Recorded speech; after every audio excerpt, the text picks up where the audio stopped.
এক নিঝুম রাতে যখন চারপাশে গভীর নীরবতা, আমি তখন একা বসে পরমেশ্বর ভগবানের বাণী শ্রীমদ্ ভগবদ্ গীতা পাঠ করছিলাম। ঠিক সেই মুহূর্তে মন্দিরে প্রবেশ করলো একটি ছোট্ট পাখি।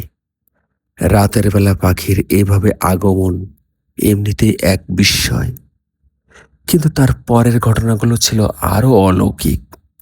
পাখিটি প্রথমে এসে বসল সরাসরি ঠাকুরের পবিত্র সিংহাসনের উপর, যেন সে কোনো পরম আশ্রয়ের খোঁজে এসেছে। তারপর কোনো তাড়া নেই, কোনো ভয় নেই। ধীরে ধীরে সে নিচে নেমে এলো।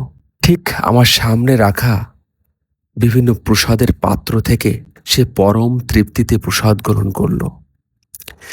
গীতার জ্ঞান যেখানে ধ্বনিত হয়, সেখানে প্রকৃতির প্রতিটি জীব ঈশ্বরের সান্নিধ্য অনুভব করে। সবচেয়ে অদ্ভুত বিষয় ছিল, আমার এত কাছে থেকেও পাখির মনে কোনো ভয়ের লেশ মাত্র ছিল না। সে যেন কোনো অচেনা পাখি নয়, বরং বহু জন্মের চেনা কোনো এক পরমাত্মা। প্রসাদ গ্রহণ শেষ করে একসময় সে নিঃশব্দে চলে গেল, কিন্তু আমার হৃদয়ে রেখে গেল এক অনন্ত আধ্যাত্মিক চেতনা।